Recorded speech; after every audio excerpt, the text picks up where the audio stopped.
Welcome to the Where Parents Talk podcast. We help grow better parents through science, evidence, and the lived experience of other parents.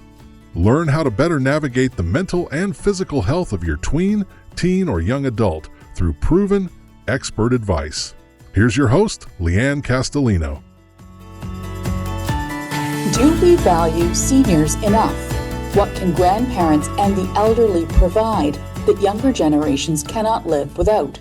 Welcome to Where Parents Talk. My name is Lianne Castelino. Our guest today is a speaker, podcaster, and author. Isabel Tom spent many years working in the fields of aging and healthcare. She also grew up in a multi-generational home. Her first book is called The Value of Wrinkles. It was published in March of 2020. Isabel is also a mother of three, and she joins us today from the Washington, D.C. area.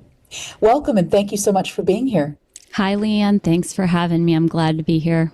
Really interesting topic because it is affecting us, whether we realize it or not, more today than it ever has in the history of the world when we're talking about older generations, grandparents, etc. You grew up living with both your parents and your grandparents in the same home, your paternal grandparents. In what ways would you say that that exposure to your grandparents impacted your childhood? Oh, it definitely impacted my childhood. I would say as an adult, I see that more. I like to tell people that I went from grumbling to being grateful for my grandparents. I think as a kid, they were just kind of there and, they walked me to school. They picked me up from school. They were there after school. They ate dinner with us at the dining room table. They were part of my everyday life, and I don't think I thought of them as my immediate family because they were there. So at what point, or did it ever happen to you where you thought, wow, this is pretty rare and I'm pretty lucky? Like I was telling you, I don't think I thought I was lucky when I was younger. I like to tell people that living with my grandparents, it was one of the greatest gifts that God blessed me with, but I didn't really appreciate it as a kid, just like kids don't always appreciate vegetables or piano lessons, or for me, like Chinese school and things like that. But I think it was as I got older that I started to see that living with my grandparents allowed me to see the world in a completely different light. I think the change came for me more so when I graduated from college and I got a job, in the senior care field, that my perspective changed. But I think I always knew it was a little different. I sometimes was, a little embarrassed to invite my friends over after school because I didn't have other friends necessarily. I don't think I had any who had grandparents living with them. So you talk about, the idea of having had dinner with them and they were being there present when you came home. Are there any other specific examples that you recall of sort of the level of impact that they had on your life? Well, as like I was saying, I look back and I see a lot of it. So what I see is that they provided me with a really nurturing environment. My parents were working all the time and they cared for me, but they weren't able to be there all the time. And so I'm the youngest of three. And so when I would come home from school, I was never alone. And while my grandparents didn't serve the same role of being like a best friend that you could always play with, they always were there. So if I didn't get invited to something, to an event, or didn't get invited to hang out with some people, I knew that I still had my grandparents there. Sure, they weren't my first pick, but they always nurtured me. And growing up, you go through so many things where, I had glasses since I was 2 and I wasn't the coolest kid on the block, but my grandparents, they always really cherished me and treasured me. So I think that gave me confidence knowing that no matter what, I knew I was loved. You had the benefit of having your grandparents for many years, for a long time. They passed on when they were much older. You were in your mid-30s when you lost your grandmother. Take us through how you processed that, given the relationship that you had with them. Yeah, so I'm actually recently passed the anniversary of my grandma's death, and she was the last living grandparent that I had. by the time I was 35, I had kids already. I had 3 young kids. They were about 1, 3, and 5. And so, one of the things that really was a blessing for me is that at that time I worked in hospice care, so end of life care. And having worked in that field, I actually knew what to look for when someone is nearing the end of life. I also knew that she was older. And so I knew that my time with her, I knew for quite some time that I should always cherish the time that I had with her. My grandpa had passed away at 98, and actually my dad, who is her son, passed away before she did. So when she was like nearing her 100s, I knew that I wanted to make the best of every moment I had with her. So I spent a lot of time with her. When she was in the nursing home for the last month of her life, I visited her with my 3 kids in tow, like 3 times a week, because I just wanted her to know that she was loved. So when she passed, I have to say that it was, of course I missed her, but I knew I had done everything that I needed to show her that, you are loved, you are cherished, and you are not alone.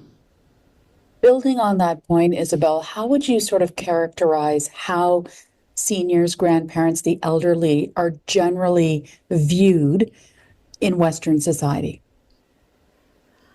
I think the older that you are, the less valuable our society values people. And I think that's exactly why, I'm in my early 40s, and that's exactly why sometimes I worry, do I have more white hair? Are people thinking of me as older? Because I know that the older that you get in this society, just people don't value you as much. So I think it's hard to age.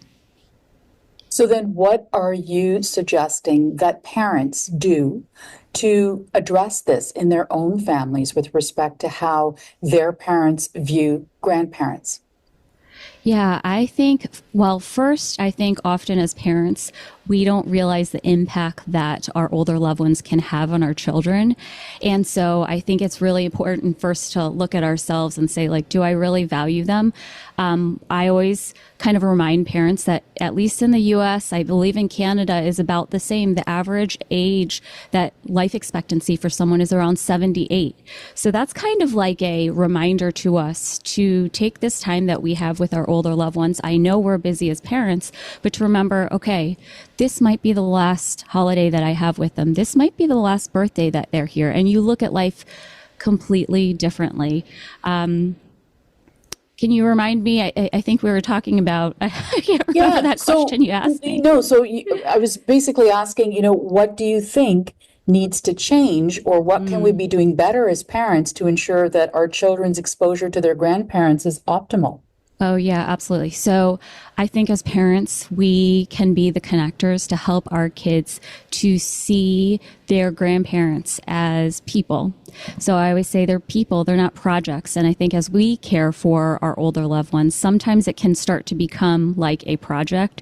I got to do this for my dad. I got to make sure that I set up these appointments. So I think really making sure that our kids can see them, not only listen to their stories of their past, but see them as people. So I always say seniors are not service projects. And I think that's the mindset that we often have. Let's go and bless them, right? But to realize how much they can bless us in return, whether it is nurturing our children, whether it is, I say grandparents provide an extra layer of love, attention, availability, that in this world, we are so busy, but the older people in our lives, they know how to slow down. They are slower physically, and just being around them is just so valuable for our kids. You talked about average life expectancy and some other really interesting stats that make this topic so relevant. The number of American seniors is projected to increase by 47% between 2022 and 2050 to 82 million. And that is coming from the Population Reference Bureau in the United States. In Canada, there are currently more than 7.6 million seniors, accounting for about 20% of the population. And that number is expected to grow to about 24% by 2030. As somebody who has been profoundly impacted by the older generation in your life, what do these statistics, Isabel, represent to you? I think from a larger standpoint, and having worked in this field, I think it represents how much we as families and as parents, those especially in the sandwich generation, we have to prepare to care for our loved ones, because there are not enough senior care professionals to even care for the number of older adults that are going to be in our community. So even if you have the money to get the best care, to have them live in the best communities, there might not even be room for that, right? They might not even have access to that, because we don't have a ton of people even working in the senior care field. You can just look at the statistics of the number of geriatricians that are out there. There's not enough. It is far too few people to care for the older generation. And so that's one of the reasons why I think it's so important for us to help our families, especially our kids, to develop a close relationship with their grandparents, or at least an appreciation, because this village, that we want a village to be able to care for our elder, and it cannot just be one person. One of the reasons why, as parents or adult children, we may be so stressed out caring for our elders is because we're the only ones who are doing it. And the grandchildren, I say, they have a superpower. They have an ability, I say, grandchildren blessed without baggage. They have an ability to improve the quality of life of the grandparent in a way that parents, adult children, cannot.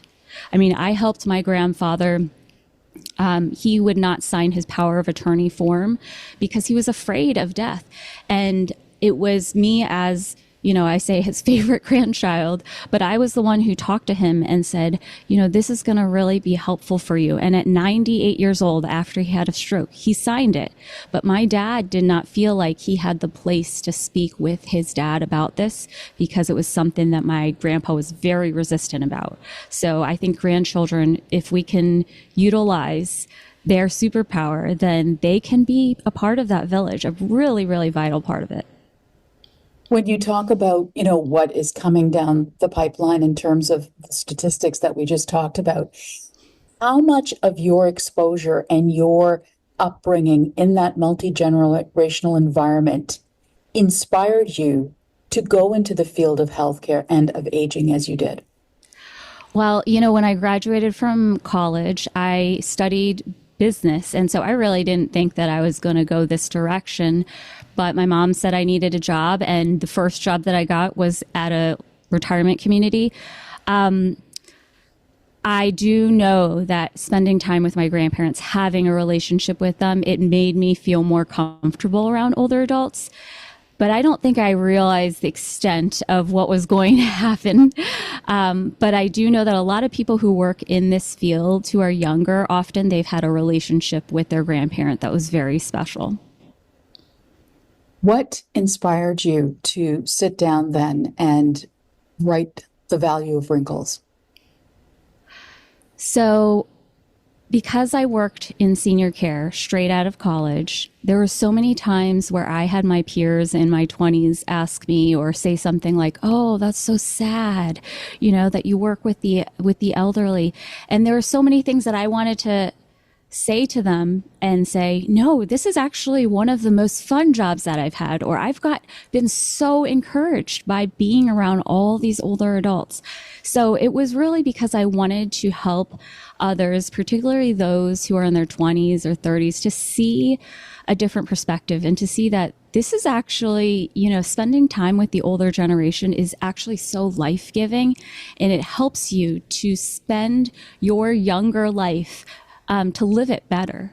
Because, I ran my first marathon because I met an older adult who was 84, and he said, I ran my first marathon when I was 60, and you can do it. So it just gave me so much encouragement that I wanted to be able to share that with others.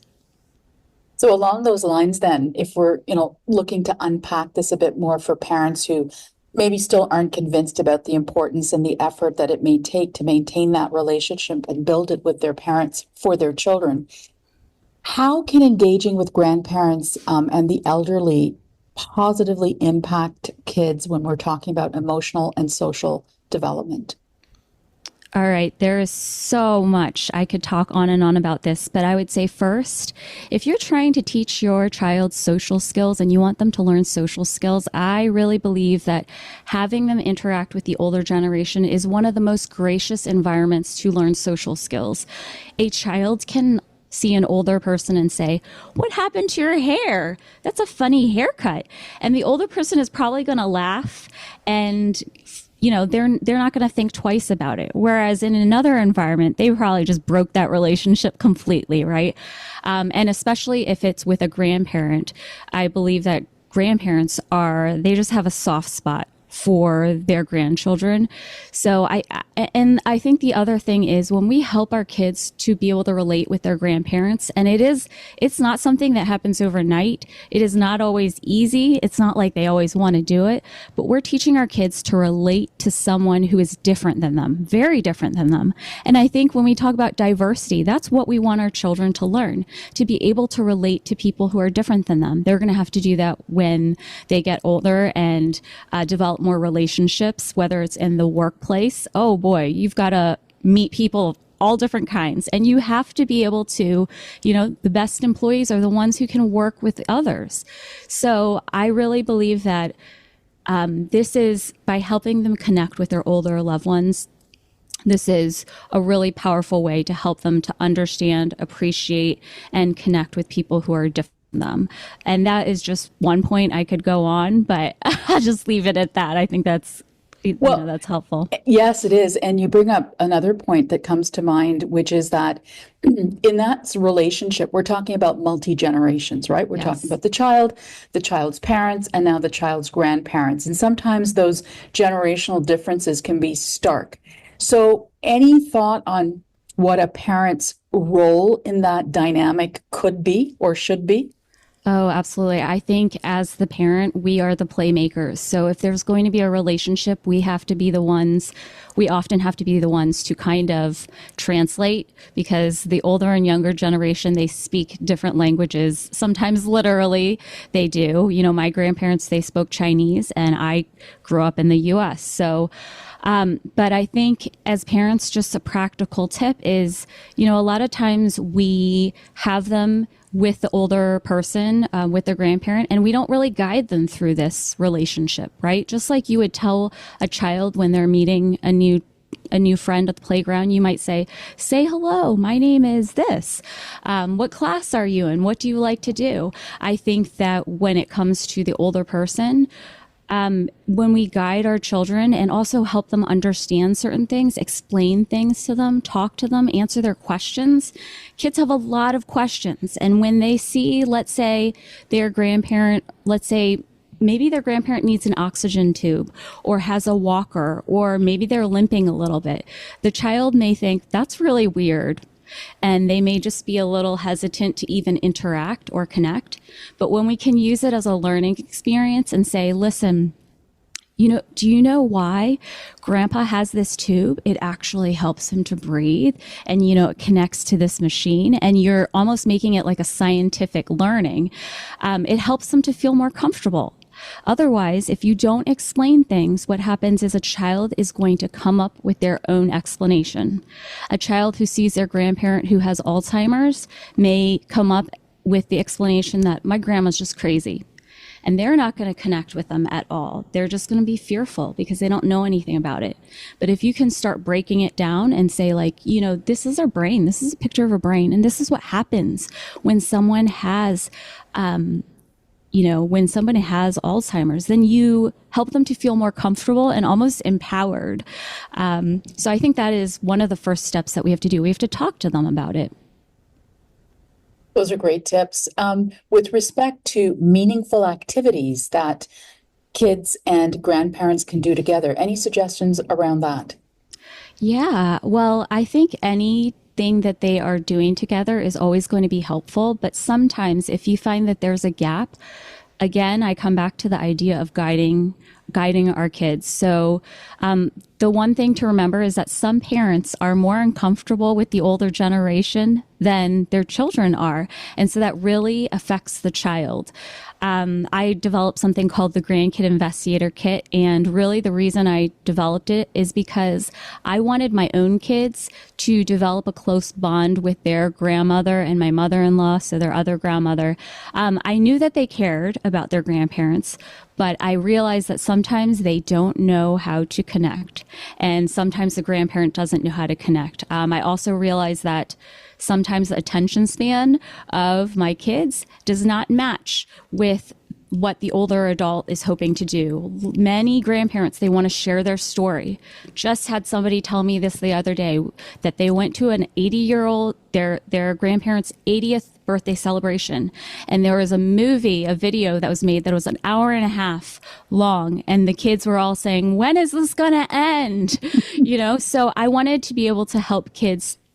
I would say if grandparents are connecting, parents can just ask for short snippets, try to gather those facts. That's what I do with my grandkid investigator missions. I'm trying to create facts, like fun facts, almost like the Guinness Book of World Records, that will interest the child and help them to use their curiosity to start asking more questions so that they can learn about the older person.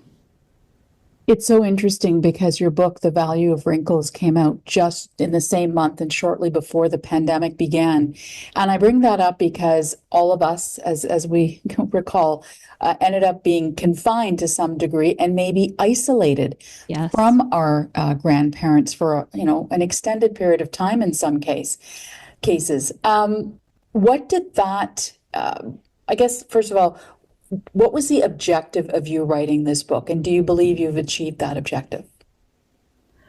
I think the objective was really to help people to see that they can do so much to bless the older person in their life, and to remind them how valuable the older person is, to remind them that their aging parent is not just somebody who's aging and they're going to eventually die off. That time that we have with our older loved ones is time that we need to cherish, because it's not only that our older loved ones have wisdom, but if they're biologically related to you, our identity is tied to them, right? And so learning about our history, our own family history, is important. But also, I think it's important to remind families that there are so many things that happen as someone ages. And so the person that you knew as your parent when you were a child, they've changed. So really to remind them that it's worth connecting with the older person, and that there's so much that we can do, whether you are 5, 20, or 50, there's so much that we can do to help them to have a beautiful ending. You alluded to the sandwich generation earlier, and I wonder if you have any tips or approaches that parents can consider who find themselves in that category of caring for their elderly parents and also taking care of their children while trying to manage all these relationships.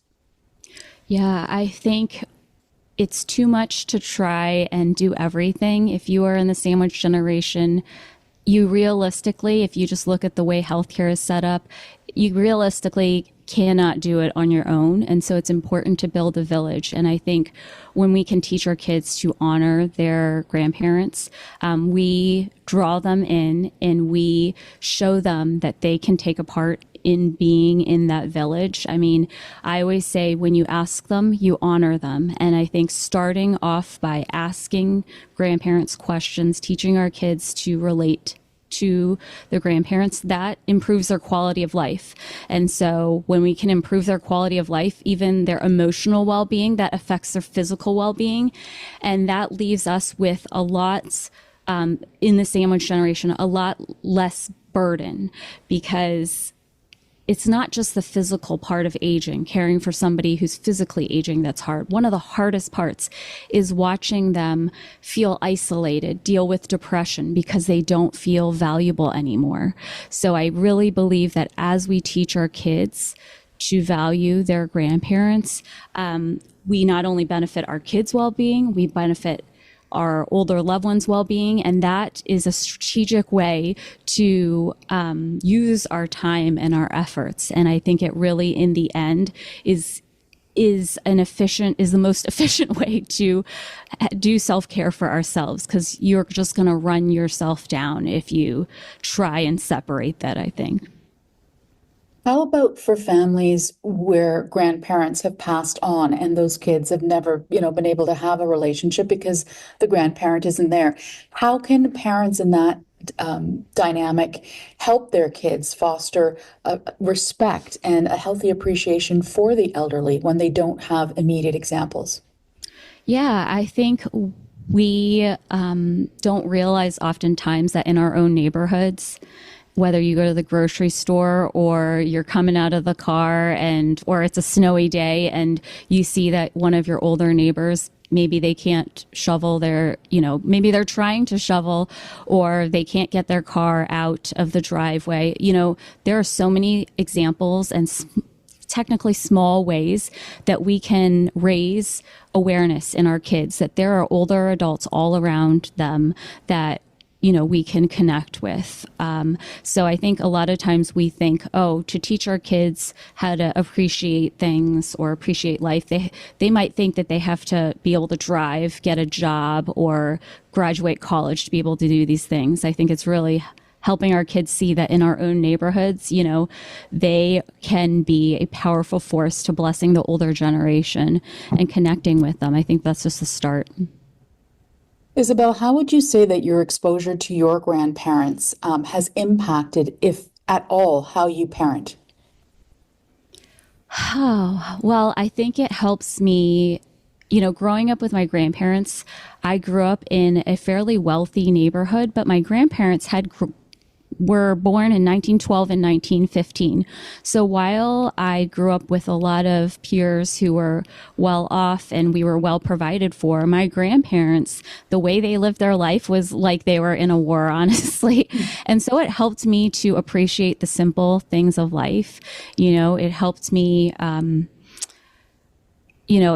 the way that they saved and that they were frugal, it just exposed me to a completely different lifestyle that helped me appreciate what I had. And I think that can help with, as a parent, I don't want my kids to be entitled. So one of the reasons why I want them to be exposed to their grandparents is because, when my mom shares a story of her growing up, my kids can realize, wow, grandma grew up in a village and she said that she didn't even have a bathroom in the house and she had to make her own clothes. It just gives them perspective. So I think it helps me not get so focused on the daily things that sometimes can feel like a lot, I think, as a parent. So given that context then, what did you do with your kids and their grandmothers, I believe you mentioned earlier, in terms of their relationship? What did you do proactively, intentionally, given your background, given your experience, and all those other perspectives that you bring to foster, nurture, sustain, and maintain the relationship between your kids and their grandparents?